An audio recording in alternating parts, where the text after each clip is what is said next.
Pois é, decisão acertada do ministro do Supremo?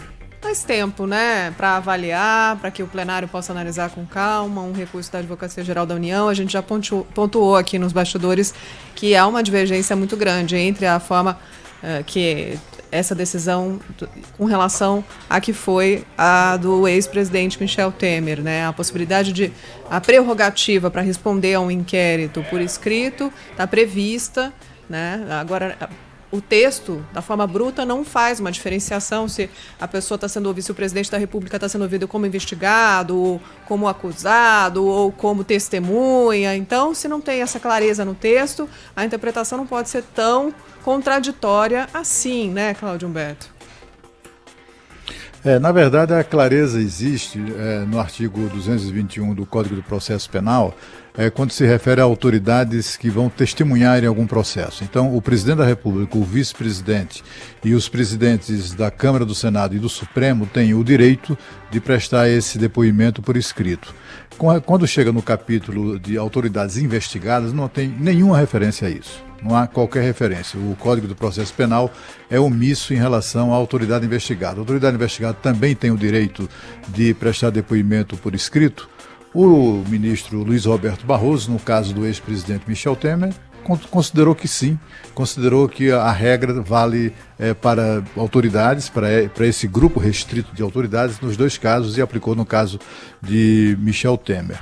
E aí veio a decisão do ministro Celso de Mello, que tem uma pinimba ali quase pessoal com o presidente, já fez diversas declarações, até algumas delas um pouco além do tom que seria razoável de qualquer pessoa, muito mais, ainda mais de um experiente ministro decano do Supremo Tribunal Federal. A decisão do ministro Celso de Mello foi recebida com certo estranhamento mesmo por vários dos seus colegas. Ele vai conseguir fazer prevalecer a decisão de o presidente prestar depoimento presencialmente se ele fizer um trabalho, digamos assim, político interno, de convencimento dos colegas, né? Afinal de contas, ele está no final, está na reta final de toda a sua vida como magistrado. Ele é o ministro mais antigo na Suprema Corte e vai se aposentar compulsoriamente, em razão da idade, no dia 1º de novembro, que é exatamente quando ele completa 75 anos.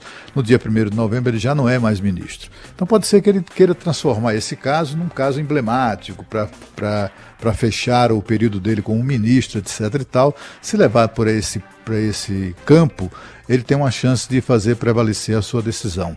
Mas há uma grande chance mesmo de isso não prosperar, porque o entendimento de todos é que foi um tanto quanto excessivo, desnecessário, submeter o chefe supremo da nação, que é o presidente da República, eleito diretamente pelo voto dos brasileiros, que ele seja submetido a esse tipo de constrangimento. É desnecessário, porque afinal de contas isso não foi aplicado e sem contestações, inclusive do ministro Celso de Mello, isso não foi aplicado com relação ao ex-presidente Michel Temer, que não era apenas investigado, ele era indiciado, ele já era acusado, denunciado na justiça. Por enquanto, o presidente Jair Bolsonaro é apenas alvo de um inquérito que investiga a denúncia de suposta interferência e tal, que até agora, pelo que se sabe, ainda não foi comprovada. Quer dizer, não há elementos que autorizem a polícia a concluir que, de fato, o presidente da República tentou interferir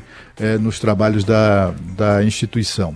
Então, a decisão do ministro do Supremo Tribunal Federal foi recebida com um certo estranhamento pelos colegas e também pelo mundo jurídico, pelos magistrados de tribunais superiores aqui em Brasília de uma maneira geral. É claro que aqueles que não gostam de Bolsonaro, como é o caso do próprio ministro Celso de Mello, adoraram isso, né? Adoraram submeter o presidente a esse constrangimento.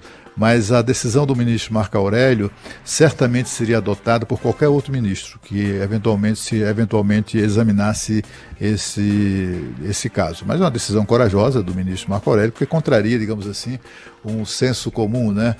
Contraria a expectativa, inclusive, de boa parte da mídia que não gosta do presidente e que estava adorando essa história do presidente constrangidamente prestando depoimento presencial à Polícia Federal. Ainda está sendo investigado, então esse é o momento inicial do processo de investigação desse caso.